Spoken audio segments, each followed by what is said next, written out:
और पूरा देश और बिहार देख रहा है कि वो पार्टी चलाने की बात कर रहे हैं, वो तो अपने परिवार के लोगों को सम्मान नहीं दे रहे हैं, तो जो उनके पार्टी में जाएंगे उनका कितना सम्मान करेगा। परिवार जहाँ तक संभालने की बात है, हाँ ज़रूर उसमें विफलता है, पर ये जिम्मेदारी मेरे छोटे चाचा जी का निधन हो गया था, मेरे पिताजी के निधन के बाद ये जिम्मेदारी मेरे मझले चाचा जी के ऊपर आती थी कि वो परिवार को एकजुट रखकर एक साथ रखकर आगे चलें, जैसे पापा लेकर गए थे। पर परिवार को तोड़ने का काम अपनी व्यक्तिगत महत्वाकांक्षाओं के लिए जिस तरीके से पशुपति कुमार पारस जी ने किया, अब तो बहरहाल उनकी महत्वाकांक्षा भी पूरी हो गई। अब तो स्पष्ट ही हो गया कि भैया उन्होंने पार्टी और परिवार को क्यों तोड़ा।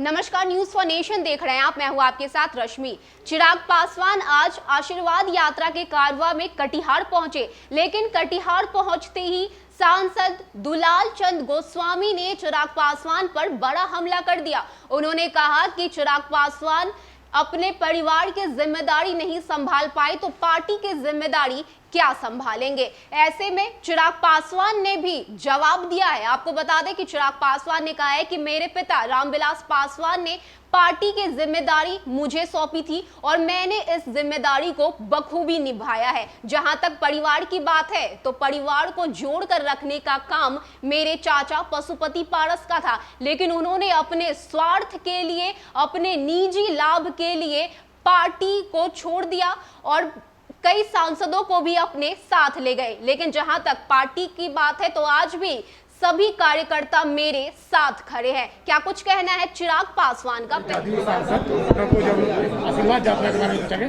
तो कह रहे हैं कि चिराग ही अपने घर को ही नहीं संभाल पा रहे हैं, तो कैसे बाहर के लोगों को, उनके पार्टी में लोगों का सम्मान नहीं है, घर के लोगों का सम्मान नहीं, कैसे रिएक्ट करेंगे। देखिए वो ठीक ही कह रहे हैं, सही कहा उन्होंने कि घर को नहीं संभाल पाए। बस मैं उनकी जानकारी में देना चाहता हूं कि जो नए नए उनके मित्र बने हैं मेरे चाचा जी, घर को संभालने की जिम्मेदारी बस उनके ऊपर थी। अगर ये जिम्मेदारी जैसे पार्टी को संभालने की जिम्मेदारी पापा और हमारे नेता आदरणीय रामविलास पासवान जी मुझ पर देकर गए थे, आज आप मेरी पार्टी का कोई भी सदस्य देख लीजिए, मुश्किल से मुझे लगता है 2 या 3% लोग अगर आप छोड़ दें जो उस गुट के साथ गए हैं, बाकी पूरी पार्टी 95% से ज़्यादा लोग आज की भी तारीख में लोक जनशक्ति पार्टी, जो हमारे नेता आदरणीय रामविलास पासवान जी के जो विचारों से बनी हुई पार्टी है, आज की भी तारीख में उन्हीं के साथ हैं, मेरे साथ, क्योंकि वो अपने रहते हुए ही मुझे राष्ट्रीय अध्यक्ष की जिम्मेदारी देकर गए थे। आप मेरे राष्ट्रीय कार्यकारिणी के सदस्य देखिए 99% मेरे साथ हैं। आप अगर हमारे स्टेट और यूटी प्रेसिडेंट्स देखिए 98% वो लोग मेरे साथ हैं।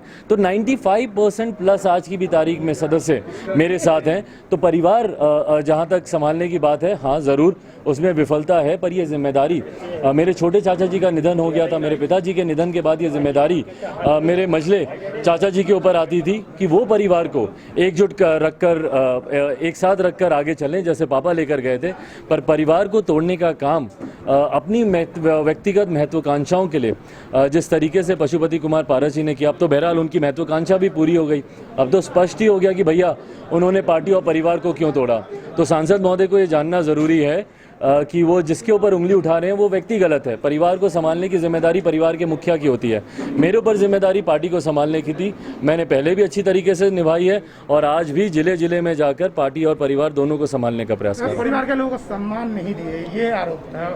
परिवार के लोगों को सम्मान नहीं दिया, कार्यकर्ता मेरे परिवार के बाकी सदस्यों से सवाल करें ना, मुझे लगता है मैं कुछ बोलूंगा तो अपने मुंह मियां मिट्ठू बनने की बात होगी। मेरे परिवार के बाकी, और मुझे खुशी है कि परिवार के आज की तारीख में वो सदस्य भी मेरा साथ दे रहे हैं जो हाल फिलहाल के दिनों में कहीं ना कहीं मुझसे नाराज चल रहे थे। तो अगर उन लोगों का अगर मुझे प्यार मिल रहा है, और इनसे बार बार मैंने एक ही बात कही कि भैया अगर आपको कहीं पर भी दिक्कत थी, कोई भी समस्या थी, बैठ कर एक बार मुझसे बात कर लेते ना।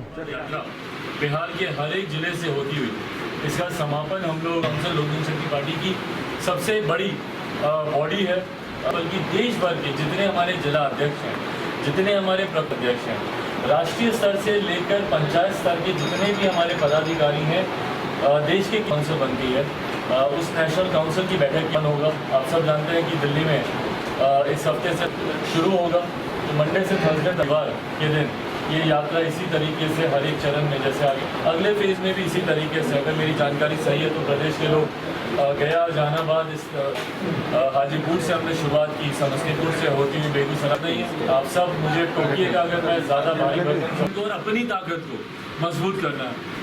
और प्रैक्टिसेस भी यही रही हैं, राजनीतिक परंपरा यही रहती है कि भैया गठबंधन का स्वरूप चुनाव के आसपास तय चिराग किया। पासवान ने साफ कहा है कि मैंने अपनी जिम्मेदारी बखूबी निभाई है। जहां तक परिवार को संभालने की, परिवार को चलाने की बात है, तो मेरे पिता और छोटे चाचा के गुजर जाने के बाद ये जिम्मेदारी मेरे चाचा को संभालनी चाहिए थी, लेकिन उन्होंने इस जिम्मेदारी से मुंह मोड़ लिया। आपको बता दें कि आज आशीर्वाद यात्रा के दौरान चिराग पासवान कटिहार पहुंचे और कटिहार में उनका भव्य स्वागत भी किया गया। लेकिन इस बीच कटिहार के सांसद दुलाल चंद गोस्वामी ने चिराग पासवान पर बड़ा हमला कर दिया। उन्होंने कहा कि जो इंसान अपने परिवार को ही नहीं संभाल सकता, वो अपने पार्टी को क्या संभालेगा। क्या कुछ आरोप सांसद दुलाल चंद गोस्वामी की तरफ से लगाए गए हैं, आप उनके भी पूरे बयान को कटिहार पहुंचे, किस तरह जदयू सांसद किसे असली लोजपा मान रहा है, क्या देखते हैं, और चाहे कटिहार की राजनीति कितना प्रभावित कर पाएंगे? कुछ देर पहले आप हमको बता रहे थे